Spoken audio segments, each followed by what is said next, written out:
지금부터 드론 조종법을 알려드리도록 하겠습니다.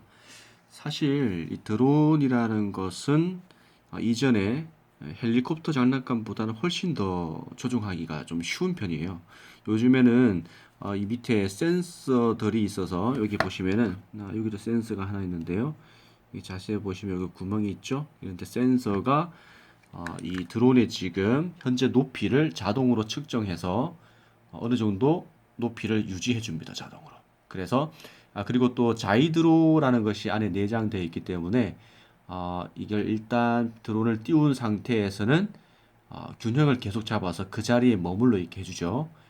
여기까지는 아주 간단하죠. 그냥 버튼만 누르면 또 오르니까요. 근데 문제는 이 드론을 조종해서 전, 후, 좌, 우, 그리고 상승, 하강, 그 다음에 좌회전, 우회전. 이 모든 것을 동시에 조작을 해야 되기 때문에 일반적으로 처음 접하시는 분들은 어려울 수 있습니다. 자, 그러면 간단하게 드론을 어떻게 조정하는지 알아보도록 할게요. 우선 입문을 하시는 분들 같은 경우에는 이 작은 드론이 더 용이합니다.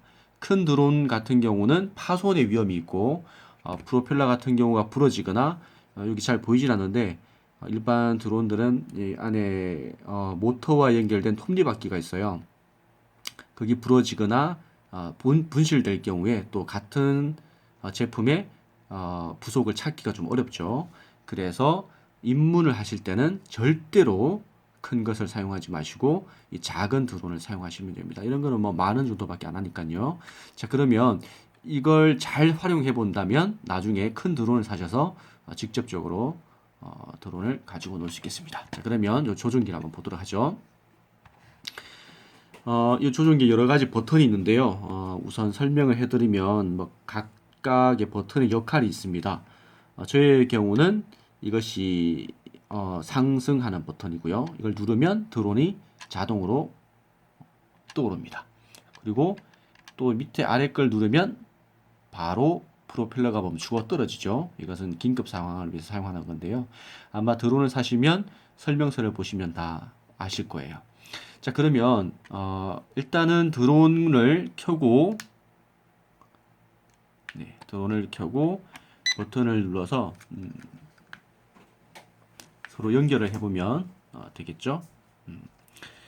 그냥 이대로 있으면 드론이 연결을 되진 않은 상태예요. 이 버튼도 깜빡이고 드론의 불도 깜빡이죠. 그래서 보통 드론의 경우는 이 상태에서 위로 아래로 한번 연결해 주면 됩니다. 그러면 지금 연결된 상태입니다. 이 상태에서 저는 이 버튼을 누르면 드론이 바로 뜰 거예요. 한번 보시죠. 우선 떨어질 수 있지만 작동이 안 되고 있습니다. 지금 배터리가 없는가 본데요. 네, 그러면 배터리 없으니까 그냥 설명하도록 할게요. 자, 우선 드론이 뜬 상태에서 이 스위치는 드론이 올라가도록 만드는 거고요. 이렇게 그 다음에 아래로 누르면 드론이 하강하게 됩니다. 그런데 조작할 때 이것을 천천히 작동을 해야 되는데 너무 무섭거나 급한 나머지 빠르게 이렇게 조정해 버리면 갑자기 높이 떠오르거나 갑자기 추락해서 또 사고의 위험성이 있겠죠. 그래서 처음 조정하실 때는 천천히 작동하는 법을 좀 익혀야 됩니다. 이 부분이 제일 좀 어려운 부분이죠. 민감하기 때문에 천천히 조정하는 법을 좀 익혀야 됩니다. 자, 이 상태에서 드론을 띄운다고 생각하고 띄운 상태에서 좌를 누르게 되면 드론이 어떤 상태가 되냐면 뜬 상태에서 좌회전을 한다는 의미입니다. 아시겠죠? 드론을 띄운 상태에서 좌전을 하는 것이 바로 이렇게 올리고 이 상태죠. 그래서 어느 정도 높이를 감지한다면 감지한 상태에서 그 각도를 유지해서 그 높이를 유지해서 계속 움직이도록 해줘야 돼요. 이걸 못해가지고 대부분은 올렸다가 내렸다가 막 이렇게 왔다 갔다 하면서 드론이 마음대로 움직이기 때문에 좀 위험한 것이죠. 자, 두 번째, 이 버튼의 경우는 이렇게 누르게 되면 이렇게 가게 되면 바로 좌회전, 좌로 가고 또 이쪽으로 누르게 되면 바로 오른쪽으로 가는 것입니다. 그리고 위쪽으로 누르면 전진하는 것이고 아래로 누르면 후진을 하는 것이죠. 자, 그래서 만약에 동시에 띄운 상태에서 좌를 하거나 우를 하거나 전진을 하거나 이 모든 것을 동시에 조작을 해야 되기 때문에 어려운 것이 바로 드론입니다. 하지만 아까도 말씀드린 것처럼 이 부분 상승한 상태에서 민감하기 때문에 이 부분만 잘 조정을 연습하신다면 드론 조정에는 아무 문제가 없어요. 그래서 입문을 하시거나 지금 드론을 사셨다면 지금 가지고 있는 드론으로 연습하기보다 이 작은 드론을 먼저 사서 연습하는 것이 결과적으로는 손실을 적게 하는 방법입니다. 저도 예전에 큰 드론을 샀다가 정말 많이 부딪혀서 부서지거나 나무에 걸리거나 그렇게 손실을 본 경험이 있습니다. 따라서 처음 입문용일 때는 작은 것을 사용하도록 권해드립니다.